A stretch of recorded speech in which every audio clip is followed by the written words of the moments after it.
I'm Natalie. Nice to meet you. I'm Jen. I'm Prospector John. I'm Kyle. I'm Annie. Got it. We have took me 3 years to get it, but I have a Forest Service permit to take people out onto wild streams. A lot of people, I got talk with my hands a little too. A lot of people, when they go to places and they just give a bag of dirt and they're running through through a pan, and that's all they get. And they want to go to a wild stream to do this. They don't want this man-made type thing. So I've got this permit, and there's no way to get to this place other than through a rafting trip. So we get on rafts, and Jen and Natalie join me on it. They take turns because otherwise it'd be a big fight. Squabble. Anyway. And we take them out, and it's an hour raft trip. We get off the rafts, and then we bushwhack out. There's no trail, no development whatsoever. We go out into the wilds and with the eagles and the fish and the bears, and really we go right out into the middle of Bear Central. And how dangerous is it? It can be, but Pretty dangerous because just a couple weeks ago he had to discharge his gun a couple of times. Seriously? Yes, it can be dangerous. We've had a few encounters. I've had a lot of encounters, but we have a few out there. There's a lot of fish out there. There's a chance of seeing a bear. We actually like to go and explore a bear den that's out there. We have an active eagle's nest, and we have all our gear stashed under a big old cottonwood tree, and we teach them how to do it right there in the wild and build a fire, and people just really love it. It's my theory is if they come home and they don't need an ibuprofen, I didn't do my job right. And how hard is it to find gold, to prospect for it? And then if they find gold, do they get to keep it? And what do they normally do with it? For sure, we give them a little vial, and they put their gold in a little vial and take it home. And everybody plants gold. We're real blessed to be in the area that we live. There's a lot of gold. We're not in the area known for big nuggets, but we're in the area known for lots of flavors, which makes it even better because everybody finds something this way. Our whole town was built on prospecting, actually, that we live in. Yeah. Really? For a year or two. I'm not a prospector though. What are you, Kyle? What do you do? I do everything else that's fun around here. I do hunting and fishing and hiking and stuff like that. I don't have the gold fever because I don't know. I've never had it. I got a bucket of gold right now on my front porch. Seriously? Yes, I've got the dirt, the pan, the scooper, woohoo! Absolutely. So Annie, is that how you get your raise? No, actually, it's how I keep my dad alive. I got an 83-year-old fat old man who decided he wanted to die, and I brought him a bucket of gold, and he says, well, I'll live another year for this. So you guys all work for the same? Is it just the 5 of you guys who work at this company, or? No, we have a few others. We have a trip going on right at the moment, so someone has to man the shop. So Okay. there are several other, a couple more full-time and a few more part-time help. Okay. And can you break down like who does what? So everyone in here, who what do you guys do? I surf in Homer a lot and do surf. Like I said, the hunting and fishing and stuff is what I like to do, and I like taking people and doing stuff like that. They're the hikers and other gold seekers. We do all that stuff too. So yeah, we're getting our feet wet with surfing in Alaska this year and take people fishing. She's a mountaineer. She likes to go on the crazy long hikes. She did Skyline by herself this year, which was insane. You know, worth it. We'll kayak, we'll boat, stuff like that. We actually skipped out a trip to kayak out to Porcupine Island today. It was a 2-mile paddle out into a lake, and we're going to camp out on an island that's got a reputation for a bear population, and kayak with the dog in between the legs, and take a shotgun and go spend a few nights out there. But this was important. So. Really important. So we wanted to meet you guys.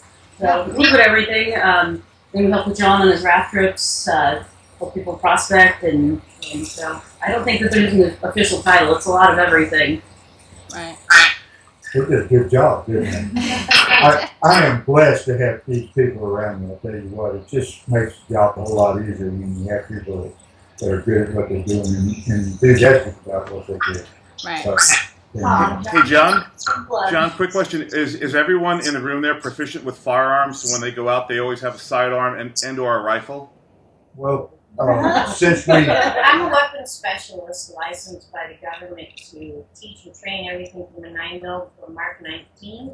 Not in this state, though, but I'm an expert in both hands. Hey, Kyle, can you adjust the computer a little bit so we can see Andy's face a little bit more? Turn it away from you a tiny bit. Yeah. Perfect. Perfect. Also, I'm in Thanks. the military. I was one of the first female 60 gunners in country during war, and became an instructor for the Army for a couple of years after that. I'd love to tell you about the interview with John too. Yeah, we came up here and we met you last year briefly, but we had no idea what we were getting in for this year. So part of our interview was he wanted to know that we would be comfortable enough to shoot a gun, of course, because there's an element of danger. We're going into bear country, and we see them, it's nothing terrifying yet this year, but we see them a lot. And so he wanted to know we could shoot a gun. So our interview with John was we went out and he had us each, Jen and I each, shoot 100 rounds a piece out of his 12 gauge. We started off nice. He gave us some birdshot. Started off with birdshot.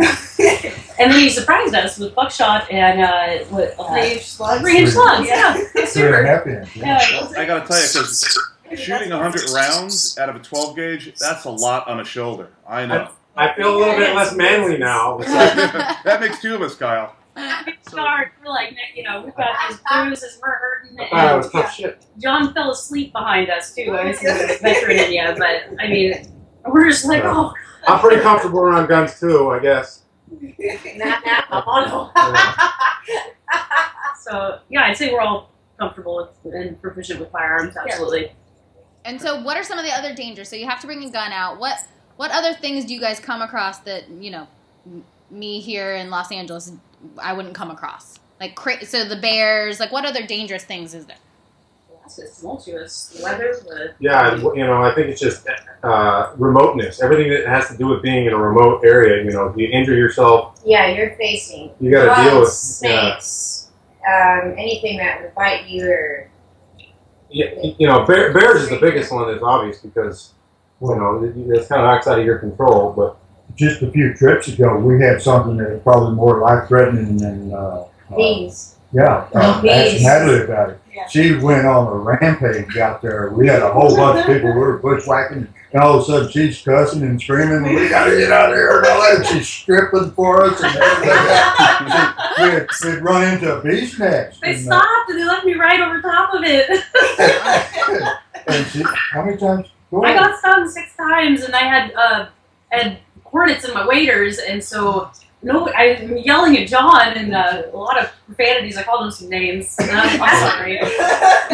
But they just stopped, right, and left me standing on this hive, and I'm yelling, and finally they go, and I come running up behind him, and I ended up having to hand the guy next to me the shotgun, and I apparently got out of my waders in about 2 seconds flat. Yeah, I had hornets in my waders, and I got 6 stings, and that was a special day, and they're all laughing at me. I'm like, this isn't funny.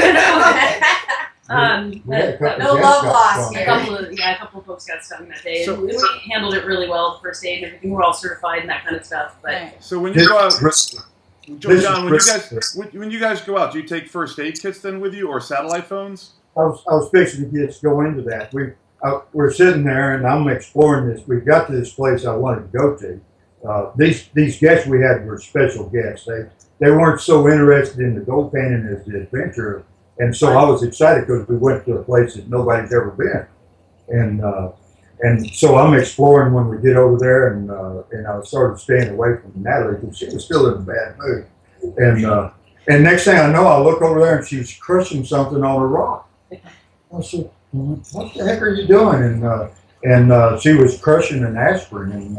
Well, I'm a nursing student and trained in wilderness first aid and also like dive master, water rescue skills, stuff like that. So so I just did what I thought was right, and John was like mind That blown. was smooth. See, I would have used baking soda in water. Yeah, we didn't have any. I know. See, I keep that all in my medical pack. Mhm. Is baking soda because when you put baking soda in water, and I have a degree in physical physiology, and I'm his nurse, Right. and so that's what I use for anything, even down to poison sumac. Just put it on there, a little cellophane, sucks In it a right pinch, out. the base Absolutely. and acetaminophen, Yeah. it'll pull Yeah, that thing that out. was really smart. I mean, I even keep morphine. I put morphine in my medical pack. So Really? Yeah, I can do everything. I have casting. I have stuff for casting. You spray. Don't tell Brian, he has a substance problem, I think. The morphine issue. Oh, right. Yeah. Hey, so one other thing. So when you guys go out on these trips, do you do any overnight trips? And if you do, what are the dangers or hazards there? Could it be weather aside from just the animals as well? Me getting up in the middle of the night dancing naked in the Yeah. rain. Yeah. Well, that's a hazard. Even just like the paddle trip we were gonna do today, like so we were gonna go out ski lac, and ski lac has a reputation for picking up high wind, and we were taking out individual canoes, or not canoes, I'm sorry, kayaks, and if you are out in the middle of that lake, if you don't time it right, you're out in the middle of that lake in high water, or I'm sorry, high wind, you're going in and you're going to need rescued. It's an 8-mile flat paddle to get back to the nearest boat dock, and so yeah, weather's a constant concern for us, and being able to read land. John's taught us so much this year, even, and Exposure is the big deal, and then the critters. A week ago today, actually, I spent the night on the mountain, unprepared in a space blanket. Hungry. I was up hunting and got caught on the wrong side of the mountain and shot a ram, all that good stuff. But exposure. Shut her down. So I had lots of meat. No patches or any way to cook it. I had a space blanket. I had a space blanket. Caveman style, you know. Got the ram out, brought inside, get his body for warmth. Like Star Wars. So all this meat, though, you gotta. That's the morbid. I was worried, you got bears that are gonna want to come in and get the meat. And I'm all bloody and everything, So you're like, well, maybe I should be kind of bear conscious, because we're out sniffing around. So exposure with the weather, and then the critters again, because if you're out unprepared, you either get hypothermia or you get, if you're in water, you're in real bad shape. But then also, you're supposed to pack your meat away and put your shit in a tree and stuff like that nobody ever ends up doing, and you just kind of hope for the best half the time. Yeah, you have to think ahead. So, Even John and I were fishing last week, and I don't know how it happened, but I ended up in the river up to my neck. And I literally had to strip down and bring my clothes out, and then, But I had stuff it was- I had a space Yeah. blanket to get into. I put my feet in my bag to stay warm. I carry a little prescription bottle of, it's just cotton balls wiped in Vaseline and some Strike Anywhere matches, waterproof matches, so that they're little fire starters that you make so that you can at least have a warming fire, so that it's mostly, emotionally makes you feel better. It doesn't really give you that much warmth, but shit like that just sort of, you just gotta roll with it. Yeah. You just So gotta, even in the summertime, the water's pretty cold, I would imagine. If you fall in, it takes your breath away. you don't want it's glacier water. to, the water's always Yeah. bad news. we avert emergencies. Like our whole business here is to be prepared. We're the ones that are here to be prepared. So so we're always thinking ahead, and we're always prepared for whatever may come up. You with your space blankets, with your first aid kits. And we've all got skills and training to allow us to conquer Alaska. Because Alaska's tough. And I didn't get the It squirt, always so. happens, and it's so And it does. fun. And stuff always comes up, and it does. Almost anything you do in Alaska, you need to be Prepared. prepared that you may end up having to spend a night or 2 nights up there. Or you just deal with it. Yeah. I just said, well, I hope I don't get beaver fever because I can't get out of here without drinking water, and just started drinking the water. I didn't get the squirt, so I'm in the clear by now. I haven't got it yet. Oh my goodness. Now, so Annie, what is your role in they said you do a lot of the office work, the administration, but you obviously go out on all these excursions as well, right?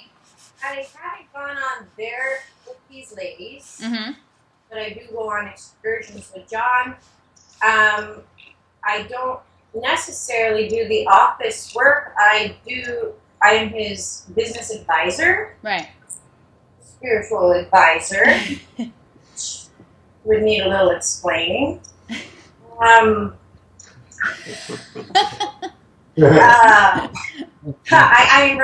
ghostwriting his book. And I'm the crazy guy in the face first. I'm the contractor also. I build the sluice or fix everything to the plumbing and all the crap that needs to be done. Got it. Maybe the go-to get it all. Jack of all trades. Yeah. Right.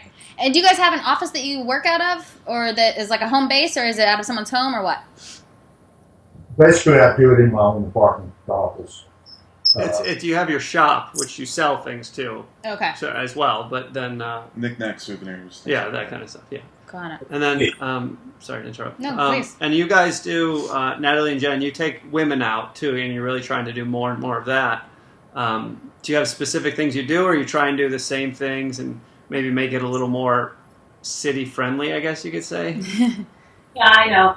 We get people of all different skill levels. Like, a few weeks ago, I had a gal and she never even peed in the woods. So she was. Never what? Peed in the woods. Oh. It's true, though. But we're there to make everybody comfortable, and we do the day trips, the rafting trips. We go out and take people. We kind of just take people for whatever they want to do, whatever they're up for. Yeah. But what we're most interested in is kind of like empowering the ladies to understand that they have what it takes to do this. Which some of them don't. Which some of them don't, and that's But at least they know. But we're in it to teach everybody that they can, and really, like in Alaska, this is a boys' world up here, and we love you all for it. But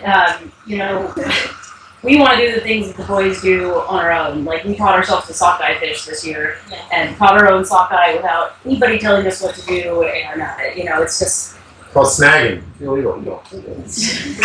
Inside joke. But it was a big thing for us to come up here to be part of this world and to do on our own, and so we want to share that spirit with the ladies that come up. And a lot of times, like women will come up as part of these family trips, and their husbands want to go out fishing, and then the girls feel kind of left out. Yeah, so we get to go take the girls wherever they want to do, and it changes. It depends on what they're up for, really. Yeah, is it usually families who are going on these trips with, everyone, or is it like Kyle, I'm sure you deal with mostly men? Is that right? Yeah, it's a mixed bag. It depends on you get different groups. You get the family groups that are up on the family vacation that are stuck together for the whole time that want to split apart and some do this, some do that, and then you do get a contingent of core adventure guys that were like, hey, my dream is to come up and catch a 30-inch rainbow, and you guys can make that happen for me. Yes. Okay. Well, what's it going to take? Money and time. What do you want to do? Where do you want to go? Tell us what you want. And you want a 30-inch rainbow? Well, we know where you need to go this time of year and how to catch and what to do, and we can make that happen. So you get both. You get that, and there's probably a couple other. You do occasionally get the older generation that's on their lifelong trip to Alaska that they've been on a cruise to the Inside Passage, and they get up here and they check the box on the corporate program that says I want to go gold mining or I want to go horseback riding, and then John's got the contracts connections with those different corporate entities like Princess Cruises and Norwegian or whatever they are, and then that's one conduit for folks coming through John's shop, and then they want to go fishing, they want to do hiking, they want to go horseback riding, whatever. So I'd say those are the kind of, it's a mixed bag. You get a little bit of everything. Got it. So, if anyone wanted to go, let's say trap skeeting, or just go out so they can shoot a gun for the first time, is that something you guys can also do, right? All the time. I love it when I go out on these trips and I carry a gun, and we're out in the middle of nowhere, so there's absolutely no reason that we can't shoot while we're out there. I keep a 6-pack of beer in my medical bag. You're on a tree and you target practice. Especially the women that go out on these Always trips. in that order. Annie, what kind of beer? Especially women on these trips. They sit there and, do you want to shoot a gun? Or, I've never shot a gun. And it's amazing to watch them. And they'll want to shoot both. I carry a pistol and a shotgun. They want to shoot them both. Right. And I do it quite often. And, I'm a firm believer that people need to go outside of their box and do something that they've never done before. Go past their boundaries. And Like be in the woods. yeah, being in the woods. Start basic. Yeah, start easy, work your way up. But yes, we do have and I'll allow it to anybody wants to shoot. I'll allow them to shoot out there. Essentially, outside of our day trip that we do on the rafting, like there's not a set list of things that we do. We're here to fulfill people's Alaskan dreams, and we do that. People come to us and we make it happen. In fact, today I was looking at rock climbing ropes and belay hooks and stuff. I rock climbed. Oh, cool. I had to for my job. Yeah, and I thought that would be really fun. Really fun. What are some of the craziest requests that you guys have had? Like, what are the top 3 that you're just like, what? Well, we're still talking about the business, right? Yeah. Oh, there's one of mine. Be quiet for a minute. I'm surrounded by good people. Can you tell? Yeah. I'm really blessed to have these folks with me. They do the thing. But I have a crazy dream, and we're going to do it. That's one of the things I want to do. I know a place that I just feel like is just full of gold, and you can't get there. Yeah, we've already scanned the area. And you can't get there. It takes a week to get there by horse. So I'm one of I've found helicopter pilots and whatever, and I have a lot of people. I think a couple right here in this room that want to go and rappel out of the helicopter with diving suit right on into this creek and go prospect for gold. And I think you've met Greg on the YouTube and stuff. Crazy one. Crazy Greg. Yeah. He's already designing a sluice box that we can use that needs, because we can't use mechanical stuff out there, that and a dredge that we can use that's natural without using the mechanical devices or gas or anything like that.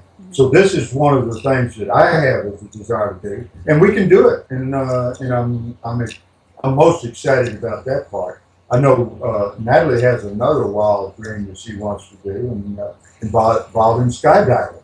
You want to tell them? Well, I've got some plans to do a bunch of skydiving when I get back to Oregon, and you know, John goes out to these places out in the tundra that take like weeks on horseback. You guys are doing the pack horses together. That's you guys, yeah. And I'd love to go out to some of these locations, but I don't have weeks to sit on a horse. So. It's just hard on the ass. Yeah, love to meet him out there. I'm a certified dive master, so John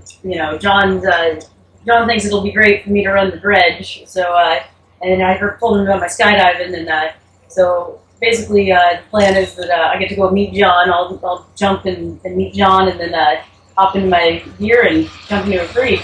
Or maybe jump in my gear. I don't know. We'll have to pick you up on the tundra with horses. Yeah, and you guys would have to meet me up. Yeah, we'll watch you come down while we're yeah, but sitting on that's our only like horses. 2 or 3 days down on the horses. You just can't ride the horses back up. This is the one, right? Where they have the horses have to find their way up, and we have to hike up out. Oh, that's another. That's a different one. See, we got lots. That trip is going to make Man from Snowy River look like a. Woo! Yeah, put a 12 back in your medical bag. When we ride, the horseback riding I've done has been so. I'm sure you're familiar with Man from Snowy River, and they did that trip down that hill. No. They talk about how steep and how hard it was. That's child's play. We go down mountains and stuff that literally the horse is free falling and just sort of repelling itself. And all you do is put your feet up in his ear and your head back, and you just yeehaw all the way down through the brush. Not me. Yeah. We're going, and it's just like, oh Got a well. horse. You've got to have complete faith in your horse. So, and we have sturdy horses up here. It has to be, and it's some wild adventures. I've been real fortunate to be on all over the peninsula with by plane, bush planes, by horseback, boat, walking, hiking, and there's just about anything you want to do, we can do. But most of the craziness comes about when you insert somebody who has never been in the woods or is a novice at a lot of this stuff, and we're pushing hiking, hunting, fishing, horseback,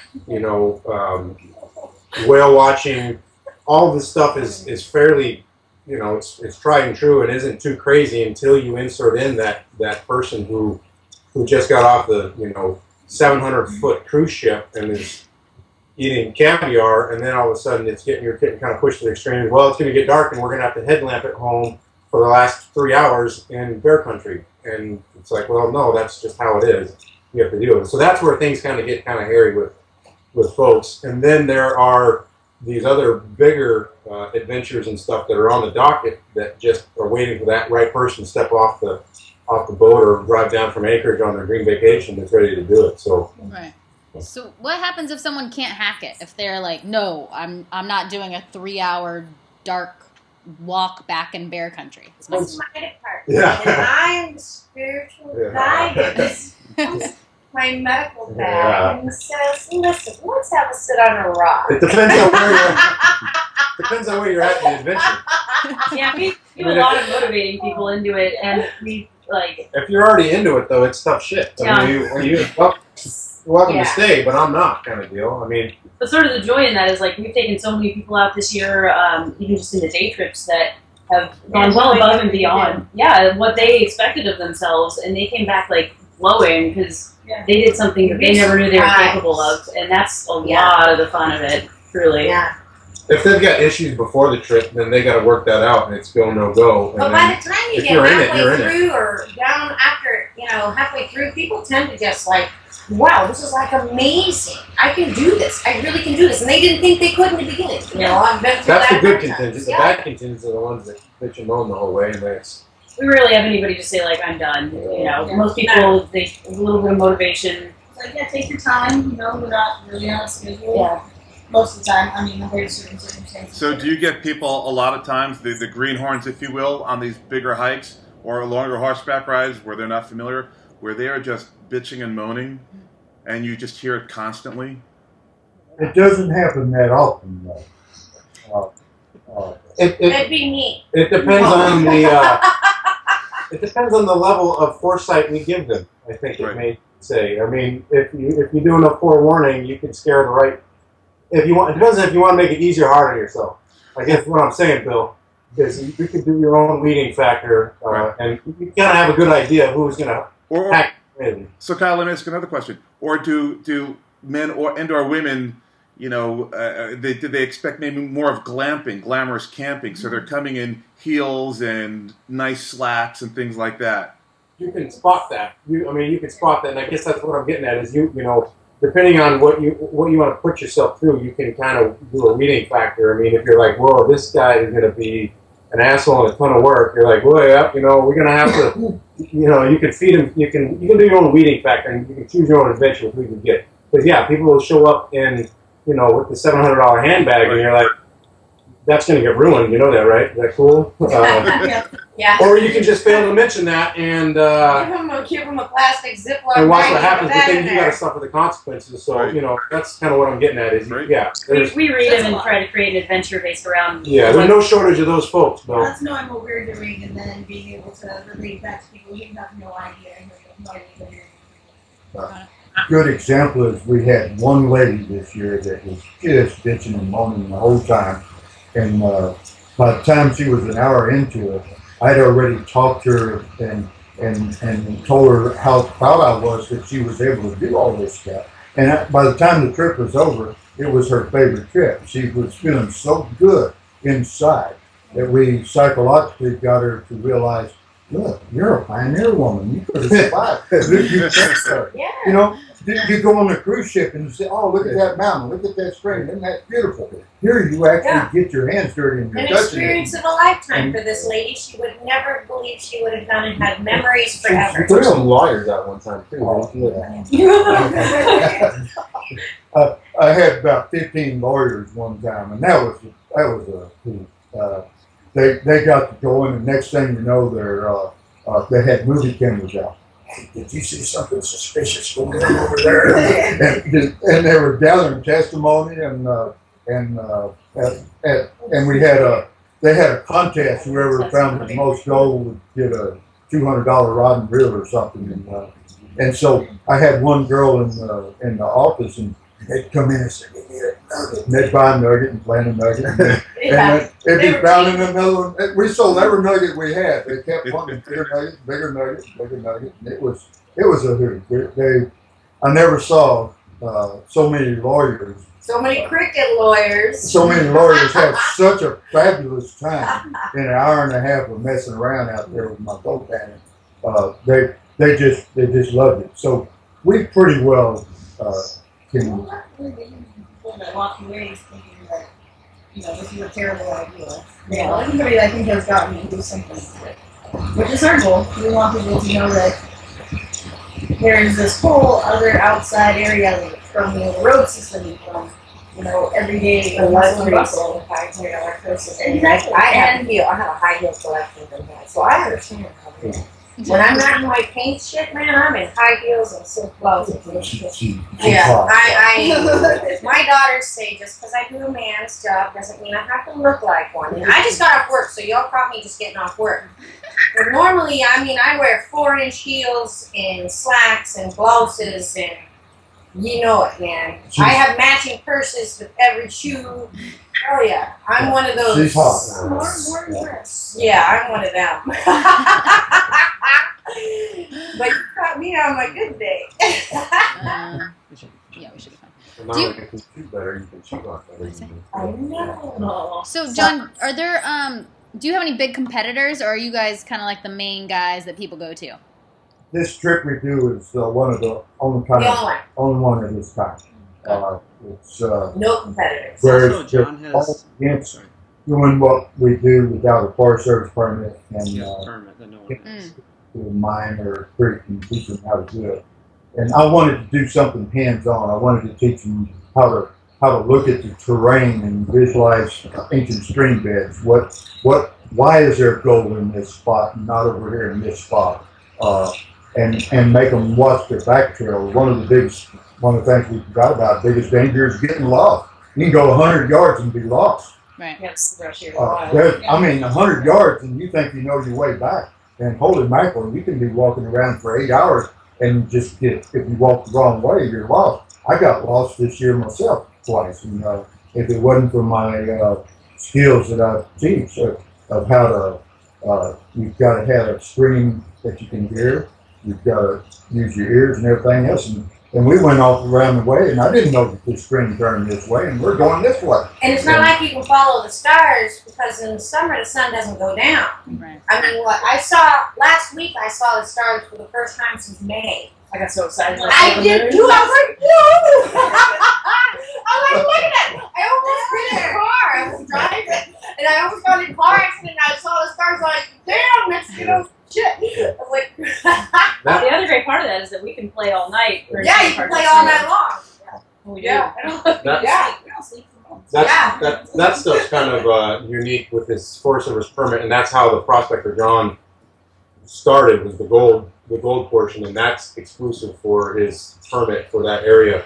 But then the areas that it's expanded to with the hiking, hunting, fishing, adventure, whale watching, kayaking, that stuff. Obviously, there are other entities that do offer whale watching and fishing and other things like that. That as far as your question about competition goes, but you're kind of all in one, and a lot of people aren't all in one. Well, exactly. That's one of the differences. Usually, it's like a guide or a bed and breakfast that does that's got kayaks and stuff, and they do a kayak tour and a fish feed afterwards or something, rather than choose your own adventure type kind of deal. And they're like the same set path every time. They're doing it safe and known, and they're going the path well traveled, and we're into taking people on the path not traveled. And there's not many people. Well, and actually, I don't know. Well, in Cooper Landing, it's just fishermen, really. Yeah. There's horse. Yeah, I guess there's a horse outfit too. Yeah, see, when I go fishing in the Sea Loft, you see the same boats, the same guys that you bring every day, that whoever paid whatever outrageous, stupid price to do what I'm doing on the shore, and I'm laughing at them as they're throwing me cans of beer. How's it going? And I'm thinking, you just paid $200 to have the same guy do the exact same thing every day. That's all he does. That's what their guides. And then you got the guy that does, the whale watching. Or I took, my daughters, we all went out halibut fishing a couple weeks ago. So same guy, does the same boat, takes them right out to the exact same spot, drop your line 150 feet, and everyone has a certain program to do. You know, what fun is that? Okay, yeah, I got halibut, and that was really awesome, but I'd rather just take a boat and let's just drive for 3 hours and see where we go and drop our line. You know, who cares? It doesn't have to be a set. A lot more You fun can to be get outside. anything. You know, that's What's the the thing. difference? It's like Yeah, the thing with John is you can do anything you want, anywhere. You know, have that all-in-one experience instead of just going exactly the same place. Yeah, if you want halibut, you Every can go to the person store goes and you can get halibut Yeah. at Ralph's.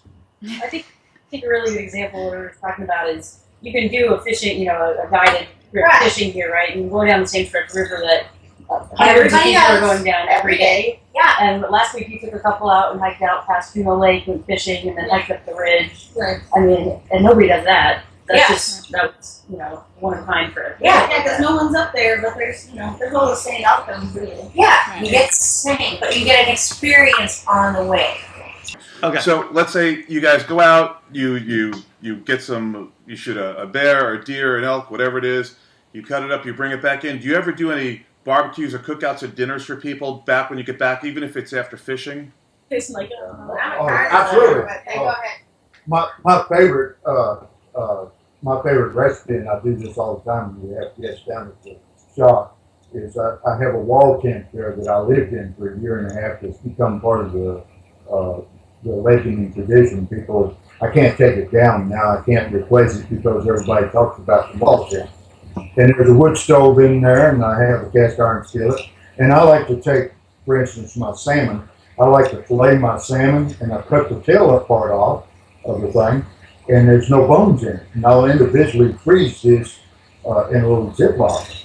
And so I get a fire started in there, and I'll go get one of those tails out, and I'll throw it in my frying pan frozen. And by the time it thaws, it's perfect. It's perfectly cooked with a little crust on it. And then everybody just rants and raves over it.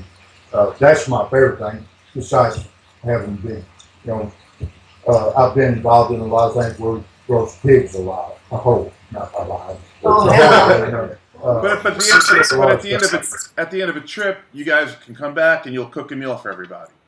If they wanted If they that want it, kind yeah. of adventure. Yeah. Do you guys cook everything you kill? Oh yeah. Huh? Well, brown bears are not very delicious animals, but Okay. Oh, Yeah. John's the only one that's like, no, they're good. Squirrel's ass. Prospector is the only one. Oh. Brown bear is tough, but it has a good flavor in it. No, it doesn't. I've eaten a lot of brown bear. If it's got meat on it and you got a stick to shove up the rear, I'll cook it. Everything else. John and Everything Amy, else. I'll eat it. I'll eat it. I would. I'd eat ass in a No. chocolate syrup. Well, we'll find a cocoa tree out there. Okay, I'll do it. I'll eat anything twice. No. Everything else with it but brown bear and skunk's ass or whatever that was. Yeah, the brown bear has to be a young one. I'm a pig. Quick personal question for everyone. Are you guys married, single, dating? What is everyone? Very. Married? Cute little daughter, too. Absolutely adorable. We're She's hetero so sweet. road life. Does that count? Let's go. That's what everybody thought. We let that go for a while. Yeah, there's too many boys up here. We let that river ride. No, we're old friends. We're both single. Well, I'm single. They have she's sex not, with men. They're good. but- Yeah. And I'm about as single as you can get. He tried the marriage thing about 18 times. After he beat Elizabeth Taylor, he gave up. And what about you, Annie? Oh, I'm divorced. Divorced? 3 kids. I didn't want another divorce, so I had my own son. I had a donor. Got my own little 4-year-old man. The boys met him yesterday. Oh, wow. And how old are your daughters? 10 and 15. Got it. And they Yeah. go out on the excursions every once in a while, or no? Well, they're actually, they just went back. They're in Wisconsin. Okay. Their father, I'm divorced. I just flew him back last week. I fly back and forth to Wisconsin every month for 10 days. Oh, wow. Yeah, I have a company, a business down there also, and a house and everything. So wake up and hop on a plane. Are you a pilot? But I am in a very nice relationship with a nice woman. I like them a lot. And it was in Alaska? It's 9 years, and I was about fucking time. Nobody wants to date me because I'm a pig, and they don't want to have to take me out to dinner because I'm a You're awesome. Oh, good. Yeah. And at my age, nobody wants to date someone with a 4-year-old child and an 83-year-old pet man. So.